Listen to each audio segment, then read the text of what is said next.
Comic book fans, true believers, webheads, welcome to another episode of Worthy Ones, the video series where I take all the newest issue ones that I read for the comic book week and deem them worthy or not worthy. I'm Mike Spider Slayer. Welcome to Comic Book Corner 2.0. Guys, if you dig this type of thing, I do daily comic book content, so please make sure you hit that subscribe button. Before we dive into it, guys, I just want to give a quick shout out to a Kickstarter project called Destiny Aurora, the audiobook and graphic novel. This is created by Destiny Horizons, and the project was created by Frank Zanka. Guys, if you love science fiction, right? If you love Star Trek, this is for you. This is the story that launched a franchise, comes to life in an audio adventure that will keep you at the edge of your seat. So guys, check out this project. If you want to back it, I'll leave the link in the description box below. So the first #1 comic book that we're going to be talking about today, guys, is The Vigil. This is issue 1. This is written by Ram V. Now, Ram V is kind of hot and cold for me. There's some stories that are good. There's some stories that are okay. He's not my favorite writer. So when I heard about this story, I was like, well, they got to do something great with the character work because this is going to be a bunch of characters that we don't know. And unfortunately, this book kind of missed the mark with that. There was nobody there to where I could really get attached to or maybe relate to make me want to really continue this book. Again, spy espionage type of book. We get to see our heroes here go onto this boat and there's a hostage situation and they have to rescue the hostages in the comic. You get to see a little bit of the power sets, but not a lot here. And by the time I wound up getting to the end of this issue, I wound up seeing a villain that really I could care less about. I was like, okay, is this guy supposed to mean anything? So for me, this book was not worthy because there was just no real hook. There was just no character that I truly enjoyed. And I did like this better than Spirit World, and I feel like if you want to continue this or you felt like this was okay, I feel like it's going to take a few issues to develop because, again, it's a team book. But for me, I'm just not going to continue it, and I think if I had to give this a grade, I think it's a average book. I think it's a C grade. Nothing more than that, just because when I get done reading a first issue, and there'll be perfect examples of that later on, I want to be excited for that second issue, not kind of like, I guess that was okay, maybe I'll check out the second issue, because if I'm like that after reading a first issue, how am I going to be reading after reading the second and third issue, right? It's just going to decline from there. You want to be hooked, you want to be excited, and unfortunately, this missed the mark for me on that. Okay guys, so the next #1 comic I picked up this week was from Archie Horror, and this is Jinx, A Cursed Life. Now, Archie books have produced some solid horror books in the past. I'm always a sucker for a good horror story, so I'm kind of like, you know what? Why not go for it? Let's see what it has to offer. The writer on this book is Magdalene Viziajo. I don't know if I say that right. And the artist is Ellie Wright. Characters are in this book is Archie, Jinx, Danny, and Jughead. Now, Jughead is possessed by Satan. Archie realizes that something's not right with Jughead, so he goes to Jinx and Danny for help. And Jinx is like, I don't want to really do this. And he's like, well, this is your thing. And, you know, Archie had to bribe her by giving her a guitar because she loves to play guitar. She's in a band and stuff like that. So, pretty cool book. The artwork looks like this. So here we get to see a possessed Jughead in the comic where all he's doing is eating like hamburgers and stuff like that. So it had that creepy, horrific tone, and everything takes place in a bedroom, kind of like just like The Exorcist. And you get to see exorcism happen in this comic book between Jinx and Jughead. It was fun. She's on a guitar using her powers, and it was just a fun book. So this is a type of book where if you have the extra money and you like horror, I would definitely pick this up. This is a worthy comic book in my eyes, right?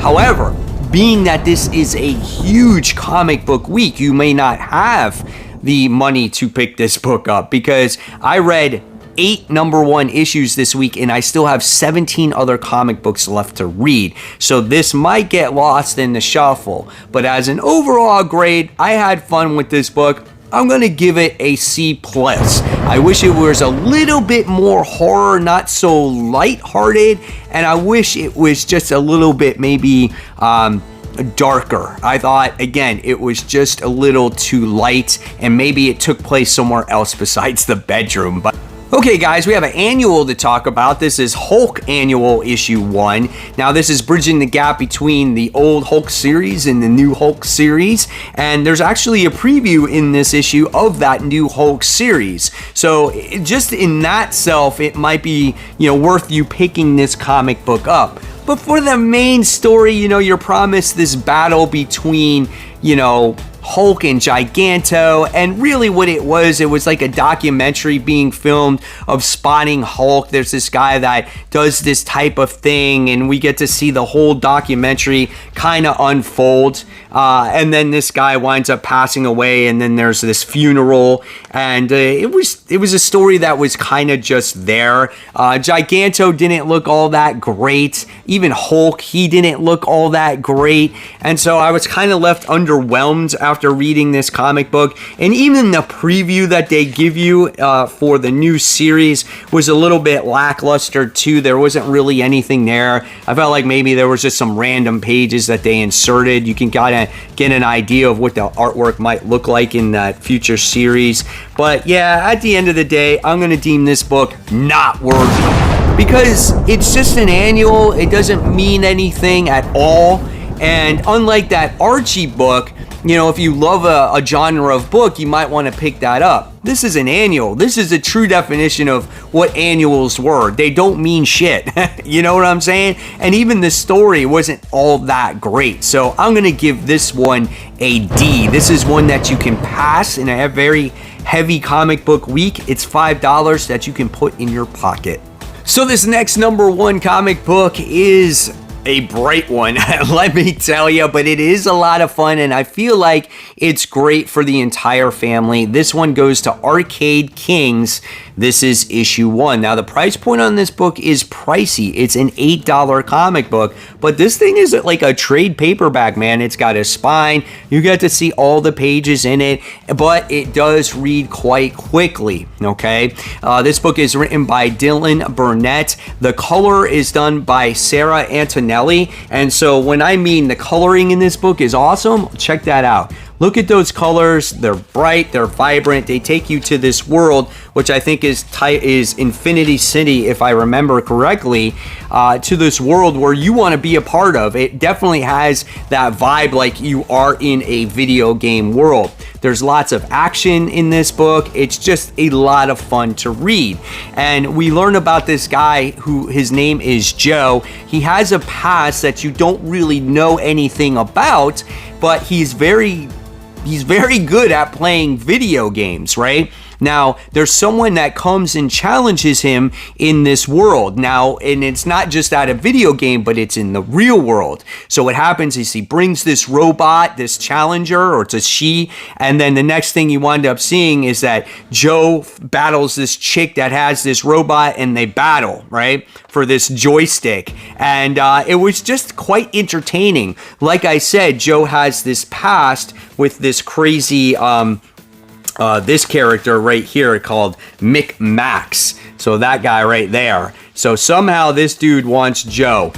We don't know why. We just got introduced to, the main character, the world, how he fights, and things like that. It's really vague on what's going on, but this was an action-heavy comic book. Again, it's great for all ages if you're willing to spend the $8. So I'm going to deem this book worthy, because it was a lot of fun, and it was something different, and it reminded me of when I was like a kid going to the arcade, lining up on the arcade machines and putting that quarter in and playing those freaking games, right? So if I graded this comic book, I would grade this one a solid B. It was pretty good. The only thing I don't like is that high price point, because when someone sees $8 on the comic, even though it's a little thicker, that tends to make people shy away from the book, right? When you have people that see a comic for $1.99, right? then people are going to check out that comic. But we'll see how Arcade Kings continues to turn out. But in my eyes, this is a worthy comic. Cyborg issue 1. DC continues to pump out Cyborg individual stories. Why? I don't know. For some reason, they always seem to fail. No one wants an individual Cyborg story. But maybe this one will be different, right? So the writer of this book is Morgan Hampton, and the artwork is done by Tom Rainey. The artwork is fine in the book. It has good colors. It's got good detail. When I saw this comic, I wasn't blown away by it, but it was fine. There's not a lot of action that happens in this comic book because it focuses on a character's death here, okay? So, unlike all the other Dawn of DC comics, the Green Lantern, the Green Arrow, the Shazam, they all had this impact on me when I read them, especially by the time I got to the end of the comic book, right? This book did not seem to have that for me.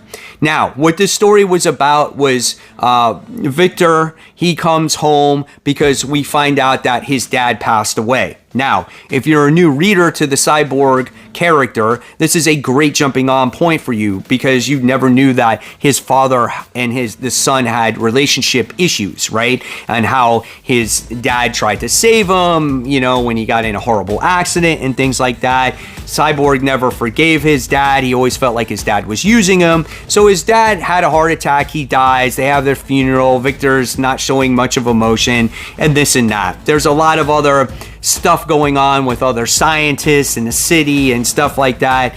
Long story short, what happens is we see this robot come back to Cyborg's, childhood home, and the next thing you see is that his dad is inside this robot, like his soul is in this robot, and you're left with that type of cliffhanger.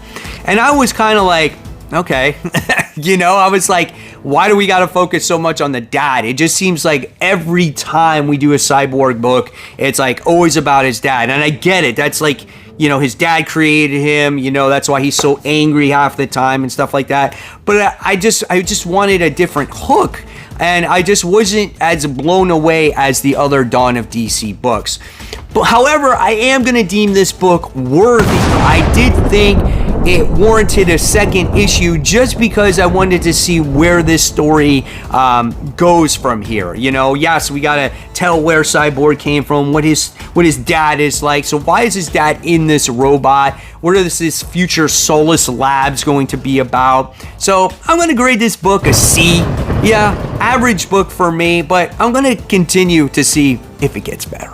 Danny Ketch Ghost Rider issue 1. Are you ready to go flashing back to the 90s? That's right, guys. This is a tale that takes place back in yesteryear, and this one is written by Howard Mackey, and the artist is done by Daniel Piccolatto. The artwork is pretty good in this book. Like, look at the opening pages here. That is awesome. You cannot deny it. It looks absolutely phenomenal. I love the way this book looked. This had a nice horrific tone to this comic book, and the some of the characters that were in this book, not only was it Danny Ketch Ghost Rider, but you wind up having Johnny Blaze, you had the caretaker, Francis Ketch, and Stacy Doolin was in this comic as well. And this is a story about a time of when Danny was involved in this gang war that was breaking out again in New York City, and Ghost Rider was kind of caught in the middle of everything, right? And he teams up with Johnny Blaze in this book as well. Now, this book does flash back to a time where the medallion was first found that transforms him into the Ghost Rider, which makes for a very interesting story in itself also. Again, I love the supernatural, the horrific tones to this comic book, and this was just a lot of fun. I'm going to deem this book absolutely worthy. That's right, guys. If you want to check out a comic that, brings back to the 90s Ghost Rider, this is something that you're going to want to check out. This was a fun book that introduced another new character by the name of the Broker, who transforms these normal people into these monsters, and we see Ghost Rider facing these monsters. Yeah, this book was awesome. I'm going to give this book an A. I can't wait to see the direction of this story on where it goes. And yeah, man, I'm all about Ghost Rider these days. This was a character that I never even followed when I was younger. Okay, here we go.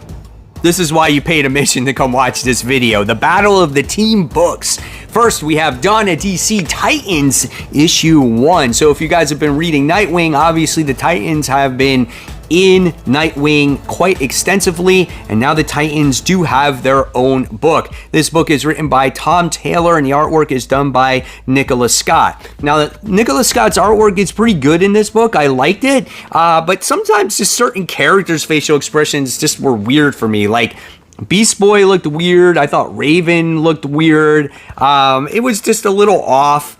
However, when it came to like the creatures, like I think they're fighting Titanio in this book or whatever it is, where it's like the big, King Kong like creature. I thought that was pretty awesome. Cyborg looked good in here. So it was like hot and cold for me, but overall it was solid art, right?